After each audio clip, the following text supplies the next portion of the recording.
আজি বনাব লৈছোঁ ডোনাটছ আৰু তাৰ কাৰণে এয়া মই ময়দা লৈছোঁ আৰু লগতে লৈছোঁ আটা। আপোনালোকে যদি অকল ময়দা দি বনাব বিচাৰে তেনেকৈও পাৰিব। মই কিন্তু আটা ময়দা দুইটা মিক্স কৰিয়ে লৈছোঁ আৰু এতিয়া ইয়াত অকণমান নিমখ দি দিছোঁ। এইটো আপোনালোকে নিদিলেও হ'ব। এয়া হৈছে ইষ্ট, এক্টিভ হ'বৰ কাৰণে মই 5 মিনিটমান থৈ দিছিলোঁ। এতিয়া ভালদৰে মিক্স কৰি এইখিনি ধুনীয়াকৈ সানি ল'ম আৰু অকণমান সফ্ট ডো বনাব লাগিব যাতে ডোনাটছটো ভালকৈ ফুলে। এতিয়া ধুনীয়াকৈ এইখিনি মই মিক্স কৰি লৈছোঁ।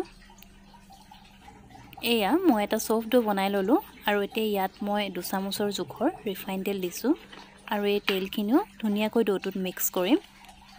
ইয়াৰ পিছত ডোটো 1 ঘণ্টাৰ কাৰণে মই ৰেষ্টত ৰাখি থ'ম যাতে ডোটো ধুনীয়াকৈ ফুলি আহে। এয়া ডোটো ধুনীয়াকৈ ফুলিলে।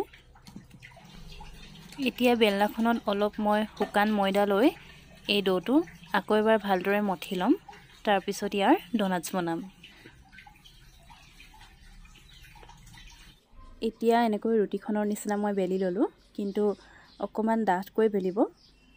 বেছি পাতল হ'লে মানে ডোনাটছটো পাতল হৈ থাকিব আৰু ভালদৰে নুফুলিব। এতিয়া মই এনেকৈ এখন বয়ামৰ হাফৰ লৈ লৈছোঁ। গ্লাছো ল'ব পাৰে যিটো জোখত আপোনালোকে বিচাৰে আৰু।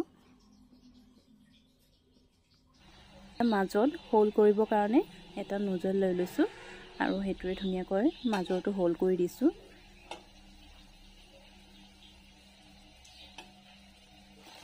এয়া এনেকৈ এতিয়া গোটেইবোৰ ডোনাটছ মই ফ্ৰাই কৰি ল'ম আৰু জুইটো মিডিয়াম হিটত ৰাখিব।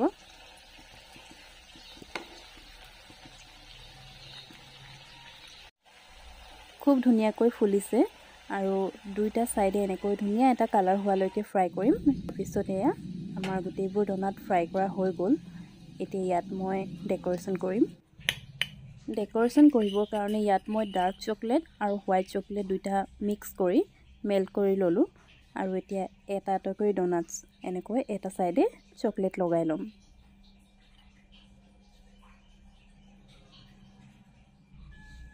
এয়া এনেকৈ গোটেইখিনি ডোনাটছ মই চকলেট লগাই ল'লোঁ। দেখিছেনে খুব ধুনীয়া লাগিছে।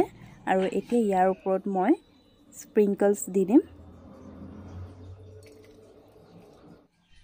এয়া মোৰ ডোনাটছ বনাই ৰেডি হৈ গ'ল। দেখিছেনে স্প্ৰিংকল দিয়াৰ পিছত কিমান ধুনীয়া লাগিছে ডোনাটছকেইটা দেখিবলৈ আৰু খাবলৈও খুব ভাল।